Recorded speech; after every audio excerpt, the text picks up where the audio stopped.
Hello, I am Yogini Sunita, and this is Meditation, Yoga, and Stuff podcast. I believe my dharma or my life's purpose is to share my understanding of meditation, yoga, and Ayurveda, holistic healing science of India.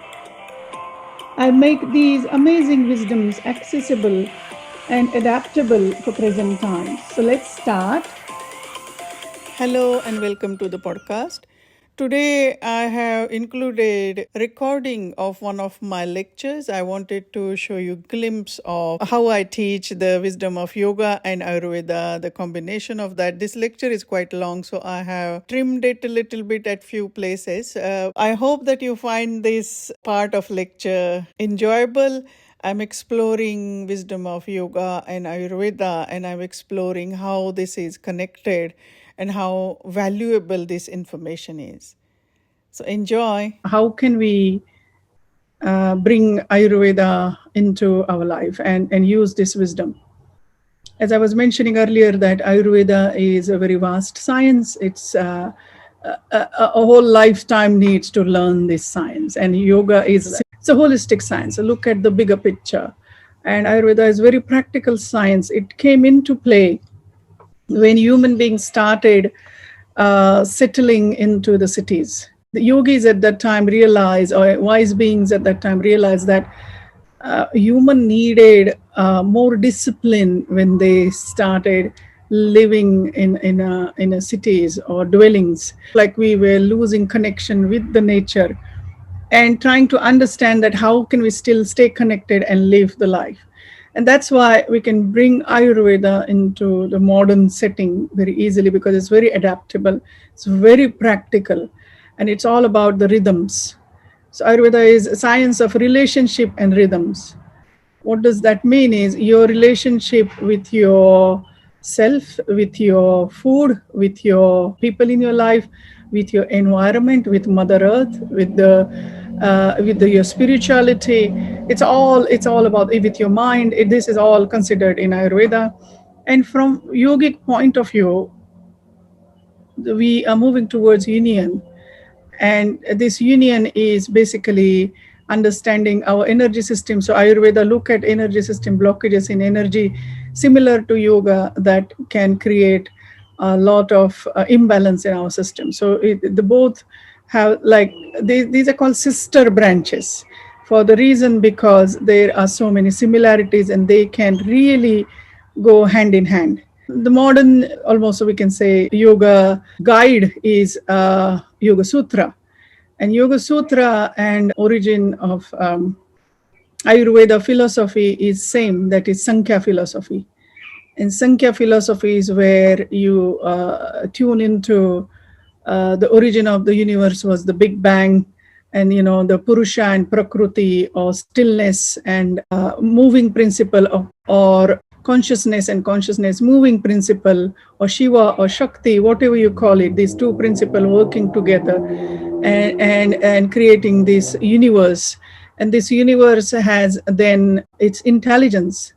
It has its own rhythm. The universe is created with the sound, and through that, according to this Sankhya philosophy, it has also its own intelligence. And this innate intelligence represents in the way planet move around, the way if we don't interfere in a growing of a tree, the branches will take certain shape.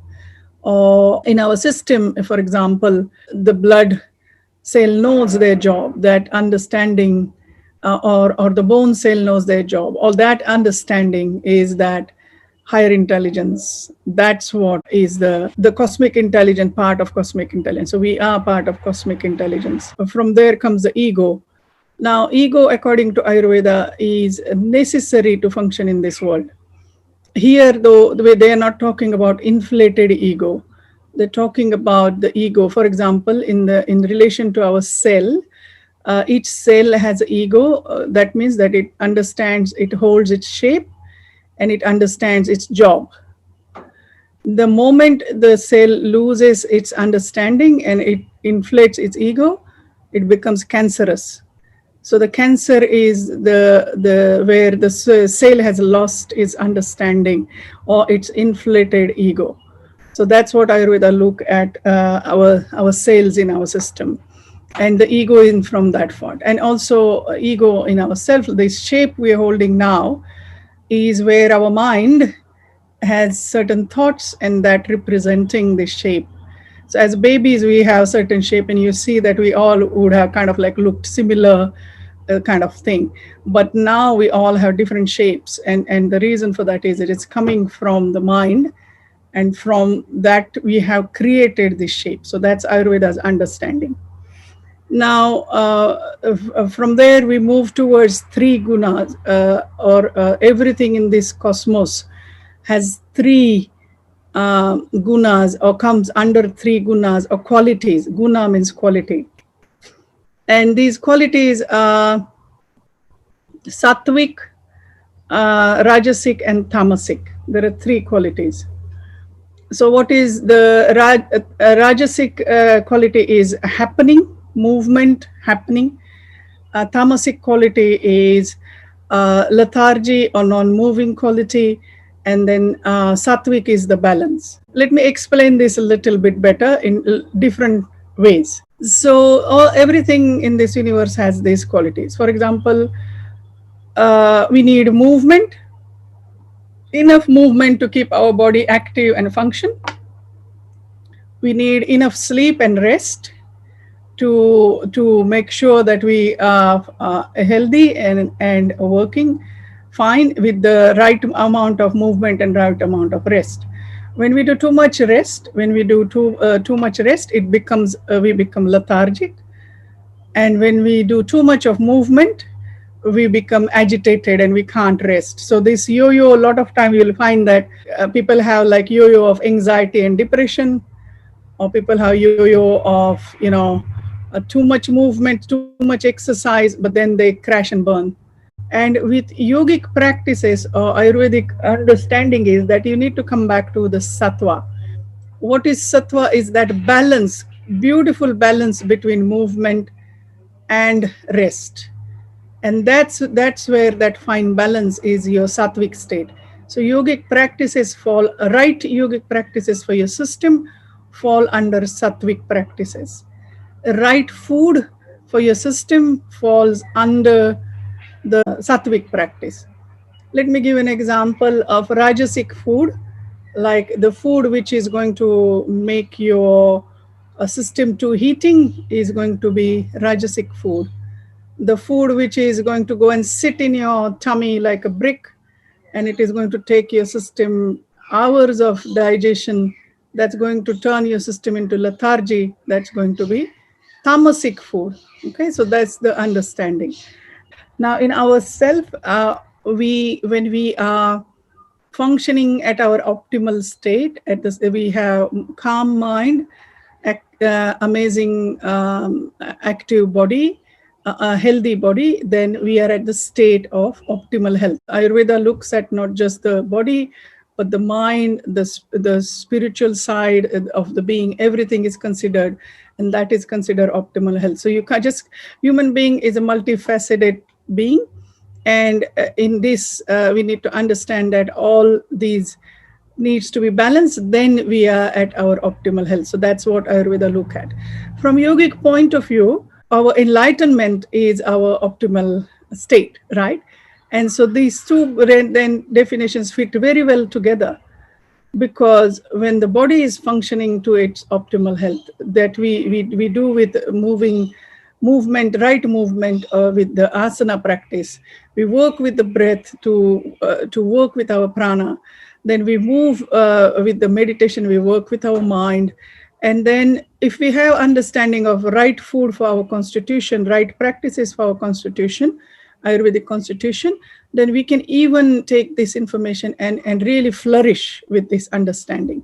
And then having all this combined together, then we can move towards our optimal state, which is enlightenment. So basically the same thing in different angles, but ultimate result is moving towards enlightenment. Now, when we understand all these concepts, like it is coming from the Sankhya philosophy, we understand that it is Ayurveda is also very practical. So there are so many of us in this universe. Ayurveda also understand that even though with so many of us try to make sense of it, they try to come up with the constitution. But having said that, it is not that we are put into box. Ayurveda acknowledges that we are unique fingerprint of divine. It is very important to understand that our modern mind wants to put ourselves into box, and then we try to live in this box, that this is who I am. So Ayurveda is actually understanding ourselves is liberating. It is give us more freedom. It gives us so much when we understand ourselves, it gives us so much freedom of functioning at our optimal level. So that's the thing. Like a lot of people think, oh, Ayurveda, I went to Ayurveda practitioner and they told me not to do this, not to do that. But that's not the point. The point is understand yourself better, so then you can perform better. You can be at your optimal best. So we're going to look at how this works, how Ayurveda look at everything. So Ayurveda look at the rhythms, as I said, rhythm of the life. So, so we have our rhythm according to yoga. Our rhythm, we can tune into our rhythm with our pranayam, our breathing.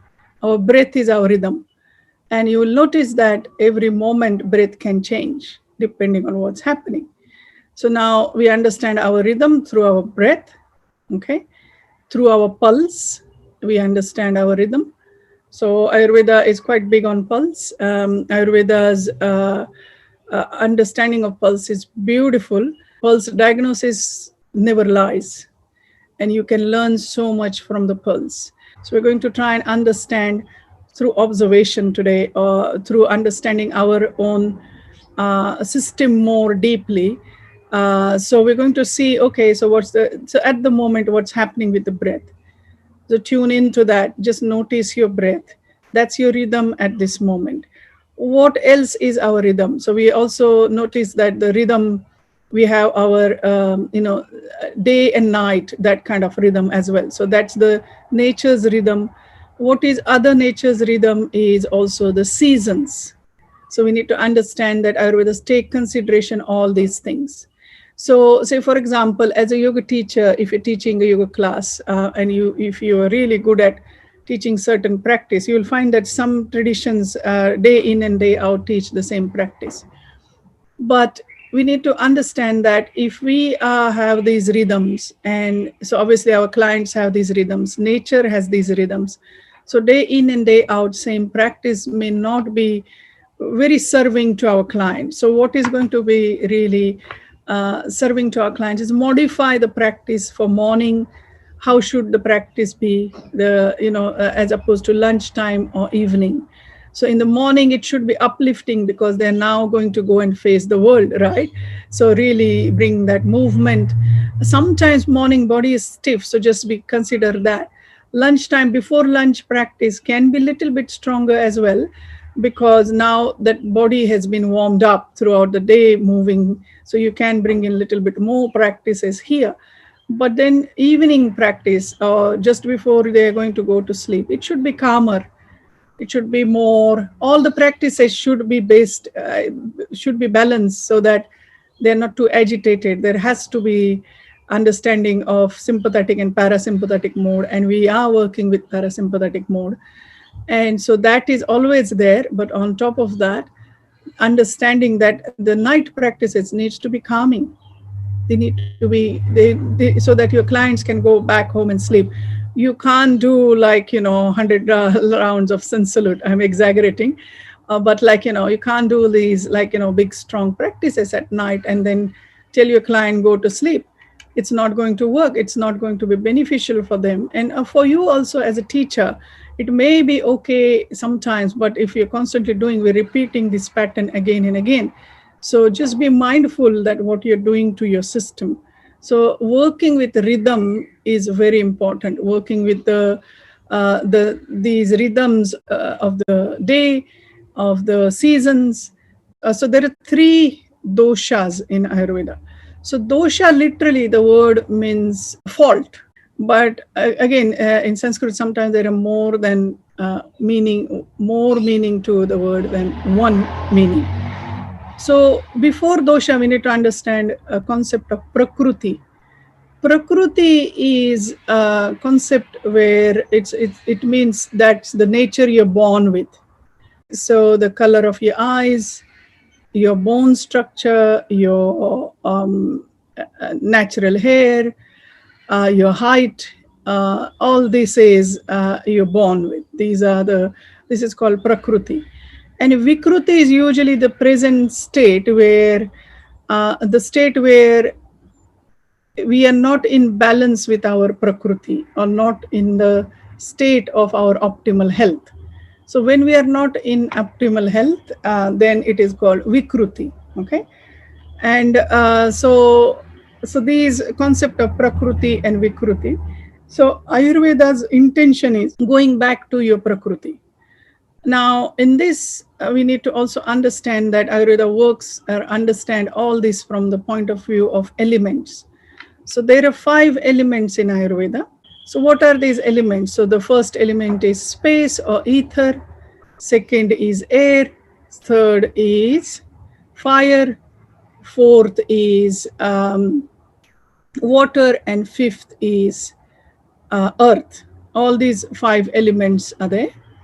And if you notice that the space element is the most almost like light, but it is also everywhere. So space encompasses everything. Everything has space. The second is air, which is a little bit less lighter than space, but it is still light. And we can sense the space. We cannot see the space, we cannot sense the space, but we know it's there. But air element we can sense, right? So how do we sense air element? Is when the breeze is blowing, we can sense it, right? So we understand, even though we can't see it, we can still sense it. Okay. Then comes the other element, which is fire, and we can see the fire, we can sense the heat of the fire. So now it has become more tangible, more present in a way. And then if we look at the fourth element, which is water, we can see, touch it, we can taste it. So water has taste, and it is little bit heavier than the fire. So the element becomes heavier and heavier. And then the earth element is the heaviest one, which we can taste, sense, smell. When after the summer, in the earth is very almost like baked. If you put water on that or sprinkle water, you can smell it. So now sense of smell is also connected to the earth. Okay. So this is how these elements are. So we understand these 5 elements, understand that we all have this, and understand that we all have 3 doshas in us.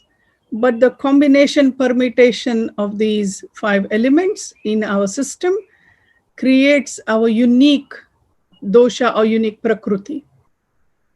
And this is where all the magic happens. So this is where people may have more than one dosha in them. They may have 2, sometimes people have 3, sometimes they have 1, a very clear dosha. So we're going to understand what is dosha now.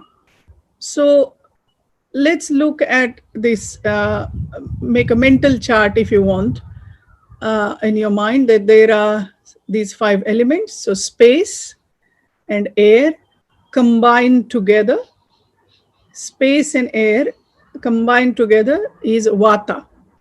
Vata people, the creative people of this world. All the ideas come from vata people. All the artists definitely have vata element. They have 100 ideas, and out of that, how many they will complete, that's another story. But the ideas are from vata people. Okay. And now, what is the vata imbalance? So what will happen with their mind? With vata imbalance, is mind rushing too much or spaced out. That is also possible. They are agitated. Anxiety is on rise. So after understanding this vata, we're going to keep it aside for a few moments, and let's move towards our next, which is pitta. Again, I'm going to use Sanskrit word pitta. Pitta is a combination of fire and water element. These two elements are combined together. What's going to happen in the nature when we bring that is there going to be steam. Okay, fire and water together are going to create steam. What is steam represents? It represents really heat, and steam can be very powerful. These are the people who are doers. These are natural born leaders. These are the people who are hungry for wisdom. The beauty of the Pitta person is these are the doers. These are the people make thing happening. So the ideas from the Vata constitution make it happen by Pitta people. So these are natural born leaders. These are the people who are taking these project, making this project happen in this world. Okay. So we're going to keep Pitta aside now. We're moving towards the third, which is the constitution, which is water and earth element together, which is Kapha. So these are the administrators of the world. These are the people who, if you give them rule book, they will study it from first page to last page, and they will spend a lot of time. They will grasp it and they will follow the rules. So these are administrators of the world. And these are when the idea comes from the Vata and project is created, to maintenance comes to the Kapha people. Okay, so this is how the world should move. These are the concepts. Now we're going to look at that. Okay, these are personalities. So how the physical trains will be.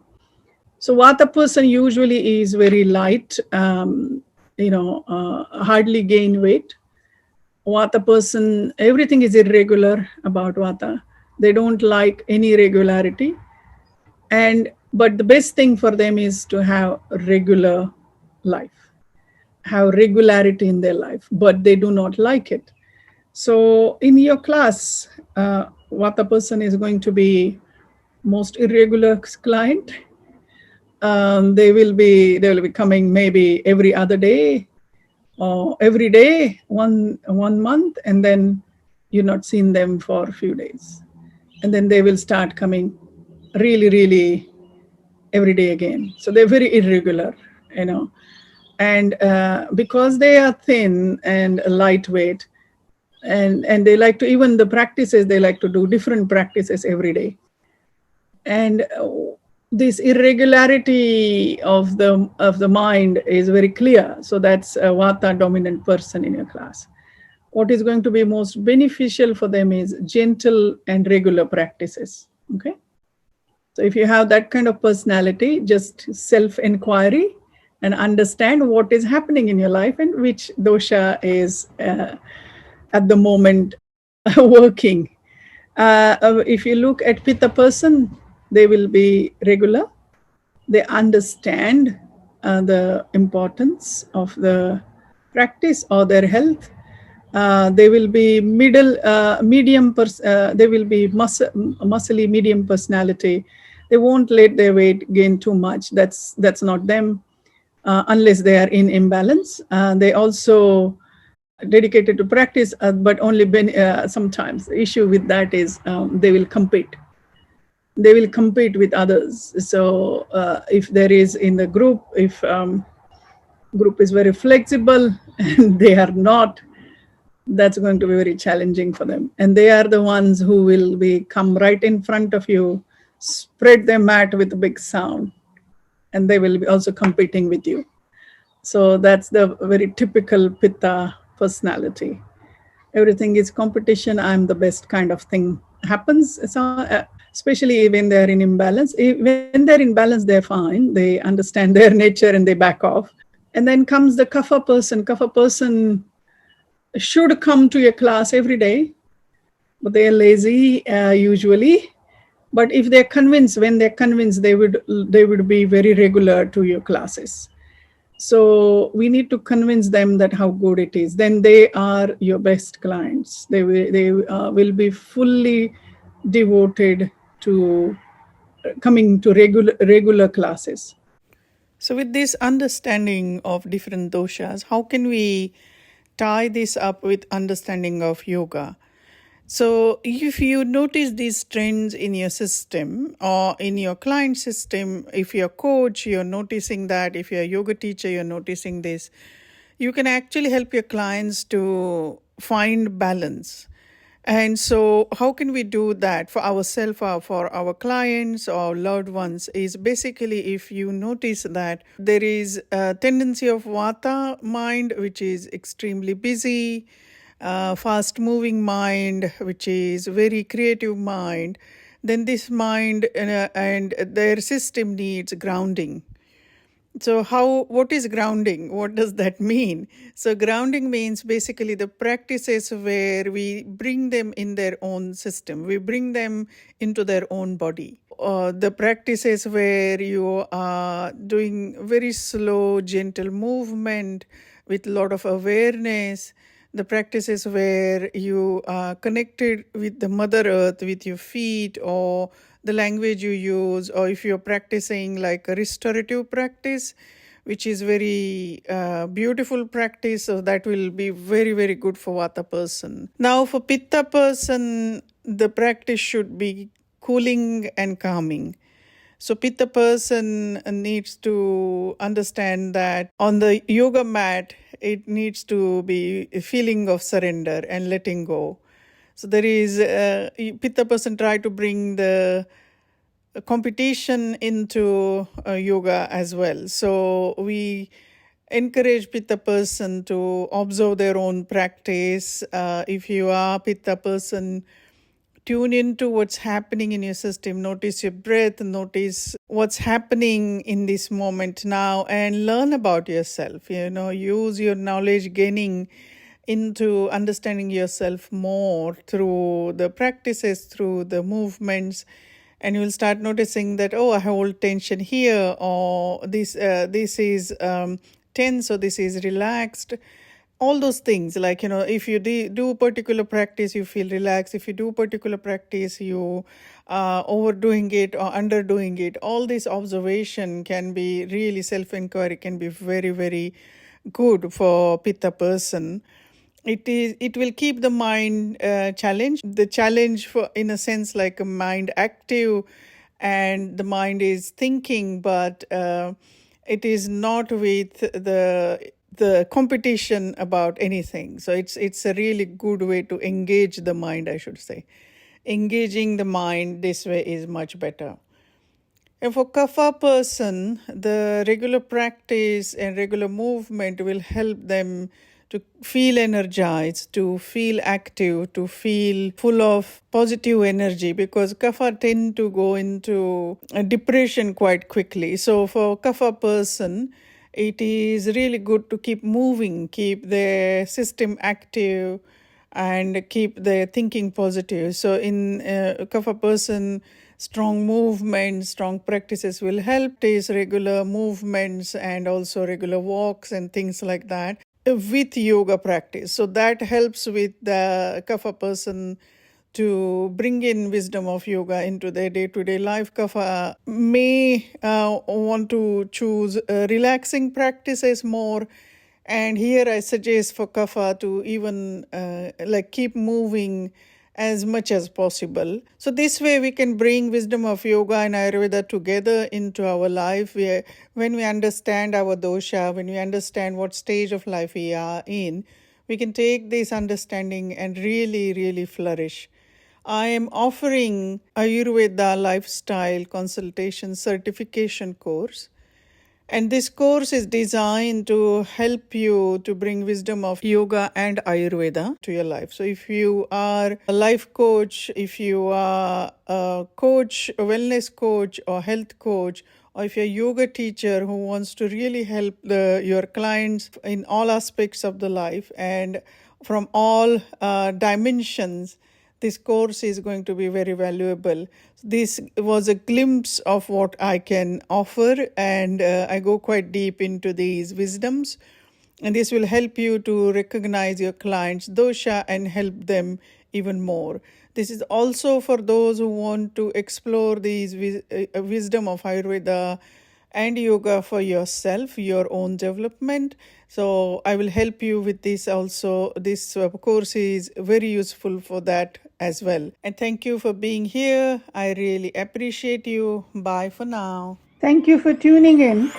I really appreciate that you're taking this time out of your day. Don't forget to subscribe. Take care. Bye for now.